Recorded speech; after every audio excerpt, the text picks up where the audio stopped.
વડોદરા જિલ્લાના પાદરા તાલુકામાં અંધશ્રદ્ધા વિરુદ્ધ કાર્યવાહી, ભુવાજીના ઠેકાણે છાપો, આરોપી ફરાર। વડોદરા જિલ્લાના પાદરા ખાતે અંધશ્રદ્ધા અને છેતરપિંડીના આક્ષેપોને લઈને મોટી કાર્યવાહી હાથ ધરવામાં આવી છે। ભારત જન વિજ્ઞાન જાથા દ્વારા પાદરા સ્ટેશન વિસ્તારના રામનગર ખાતે ઘનશ્યામ ભુવાજીના સ્થળ પર પોલીસને સાથે રાખી છાપો મારવામાં આવ્યો હતો। માહિતી મુજબ ટીમ દ્વારા દરોડો પાડવામાં આવતા ઘનશ્યામ ભુવાજી પોલીસના હાથે ઝડપાઈ તે પહેલા જ સ્થળ પરથી ફરાર થઈ ગયા હોવાનું જાણવા મળ્યું છે। ભુવાજી સામે ધર્મના નામે લોકોને ગેરમાર્ગે દોરી અંધશ્રદ્ધા ફેલાવવાના ગંભીર આક્ષેપો કરવામાં આવ્યા છે। આક્ષેપો અનુસાર સંતાન પ્રાપ્તિ, દુઃખ દર્દ દૂર કરવા તેમજ શારીરિક પીડાઓ અને વિવિધ રોગોથી મુક્તિ અપાવવાના પ્રલોભનો આપી લોકો પાસેથી ચીજવસ્તુઓ અને નાણાકીય ફી વસૂલવામાં આવતી હતી। માત્ર ભુવાજી જ નહીં પરંતુ તેમના સાગીરતો સામે પણ લોકોને ભ્રમિત કરી છેતરપિંડી ચલાવવાના આક્ષેપો ઉઠ્યા છે।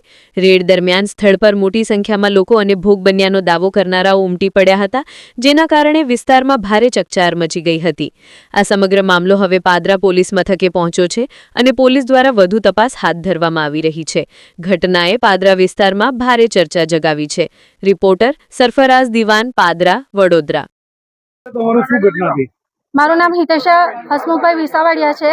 મને સંતાન નહોતા થતા એટલા માટે અમે અહીંયા આવ્યા હતા। અમને જાણ મળી હતી કે અહીંયાથી શ્રીફળ આપે છે અને એનાથી સંતાન પ્રાપ્તિ થાય છે, તો અમે બધી રીતે તૈયાર હતા। અમે કરવા માટે બધું કર્યું અને સાહેબ અમે એટલી વિનંતી કરીએ છીએ કે અમે જે બધું અમારી ઉપર જે વીત્યું છે ને હવે બીજા કોઈની ઉપર ન વીતે, અમે એટલી પ્રાર્થના કરીએ તમારા લોકો ઉપર। અમે આજે 8 મહિના અહીંયા ભર્યા છે। મારા માણસને અત્યારે હું ખોટું નહીં બોલું છું, બતાવું તમને। 2 મહિનાથી અમારા ધંધા નથી અને અત્યારે દવાખાનાના ધંધા અમારા કરી દીધા છે। એને 51,000 રૂપિયા અમારી પાસે વિધિના કરીને લીધેલા છે।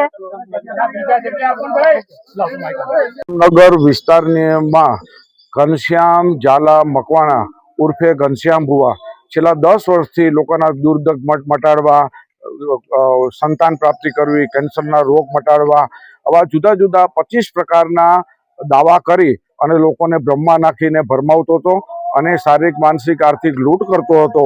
આ ભુવો અત્યારે ફરાર થઈ ગયો છે અને માતાજી નામે ઘરના પરિવારો 4 સભ્યો છે, ચારેયને 6 માતાજી ધૂણતા આવે છે અને એક ધંધો દુકાન ખોલીને બેઠા છે। કોઈ પણ વ્યક્તિ જોડાવા આવે તો એની પાસેથી 101 રૂપિયાની ફી, 51,000 રૂપિયા, 1 લાખ રૂપિયા જેવી ફી વસૂલ થતા આજે વિજ્ઞાન જાથા પાસે સત્ય હકીકતની અને ફરિયાદી અને માહિતી આપનાર આગળ આવતા અને પોલીસને સાથે રાખીને ઘરે મુલાકાત કરી। ભુવો ફરાર છે, અમે એની સામે કાનૂની કાર્યવાહી આરંભી છે। અત્યારે તે ફરાર છે તો કઈ જગ્યાએ છે તેને પણ શોધખોળ ચાલુ છે। તો વિજ્ઞાન જાથા લોકોને અપીલ છે કે આ ઘનશ્યામ ભુવા જેવા આવા લંપટ ભુવા હોય એનાથી સાવધાન રહ્યો। લોકોને બરબાદ એનો માત્ર ધંધો છે, કોઈ પણ વસ્તુ પ્રવૃત્તિ રોજગારી કરતા નથી, માત્ર ને માત્ર લોકોની સાથે છેતરપિંડી કરે છે। અમારી પાસે જુદા જુદા ભોગ બનેલા પીડિતો લોકો પૈસા અને આર્થિક રીતે પોતે જે ભોગ બનેલા હતા એને ફરિયાદ કરી અને અમે માણસો મોકલતા, જે હકીકત ખરાઈ કરતા એની સામે કાનૂની કાર્યવાહી કરવા માટે પોલીસની મદદ લીધી છે।